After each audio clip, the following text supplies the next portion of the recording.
I Am a Running Mate. Ito ay isang South Korean television series na ipinalabas noong June 2025.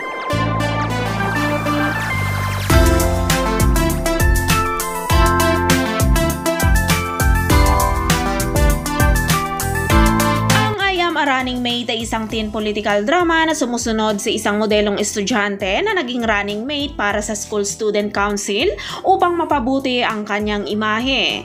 Nagiging katatawanan siya sa kanyang paaralan pagkatapos ng isang hindi magandang pangyayari.